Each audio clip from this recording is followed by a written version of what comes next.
The art of controlling any conversation with 6 phrases. As Andrew Carnegie once said, have you ever walked away from a conversation with a strange feeling that you lost something, even though there was no argument? There was no shouting, no direct confrontation, no raised voices.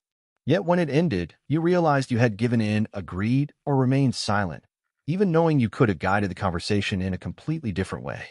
And the most unsettling detail is this: the person who controlled the conversation barely spoke. That feeling is not random. It is the result of something very specific. Conversations are not won by those who talk more, nor by those who speak better. They are guided by those who control the emotional atmosphere. Andrew Carnegie understood this better than most. While most people enter conversations trying to convince, prove, or win, Carnegie entered with a different objective: to guide. He knew that those who try to win too quickly lose power, and those who control the rhythm control the outcome.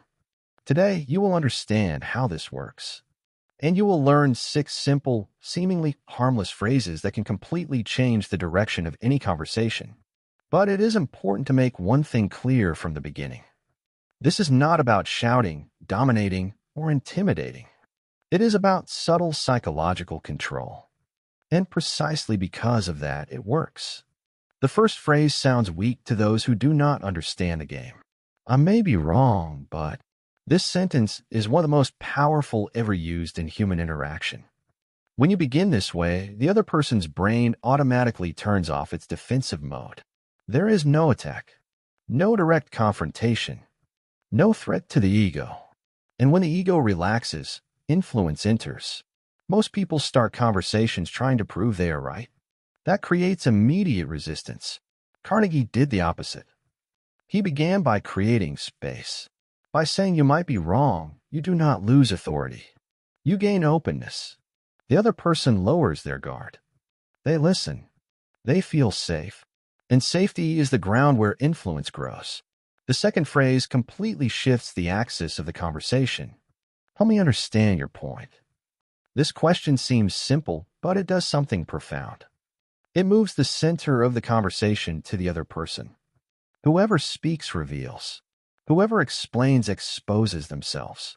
While the other person organizes their argument, you observe their tone of voice, their pauses, their contradictions, the insecurities that appear without anyone needing to point them out.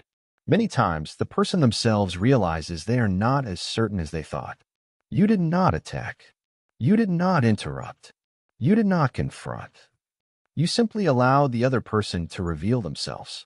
And those who observe calmly usually control the end of the conversation. The third phrase sounds like curiosity, but it is pure strategy. That's interesting. Tell me more. Few people realize that those who talk too much lose power.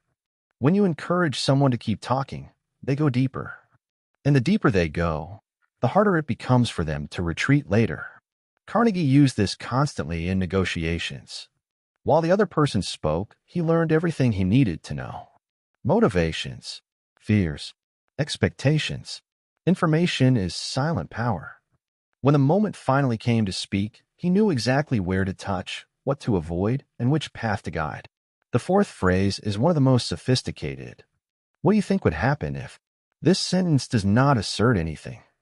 It does not accuse. It does not confront. It creates a scenario. The human brain dislikes incomplete scenarios. When you introduce a hypothesis, the other person's mind automatically begins imagining consequences, risks, and outcomes. And without realizing it, they build the conclusion themselves.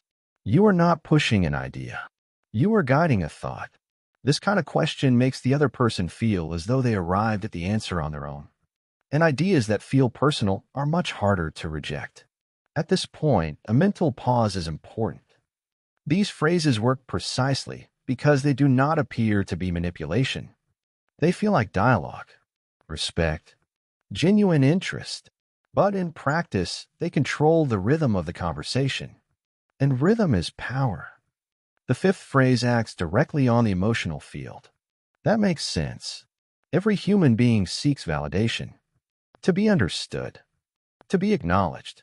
When someone feels validated, they stop fighting. And when they stop fighting, They become open to direction. This phrase does not mean agreeing. It means recognizing. Carnegie knew that before changing someone's mind, it is necessary to calm their heart. People in a defensive state do not listen. People who feel understood open up. This sentence dismantles resistance silently. The sixth and final phrase completely transforms the conversation. Maybe there is a better way for both of us. Here, the conversation stops being me versus you and becomes us versus the problem. At that moment, you stop being an opponent and become a reference point. Those who propose shared paths naturally assume a position of leadership.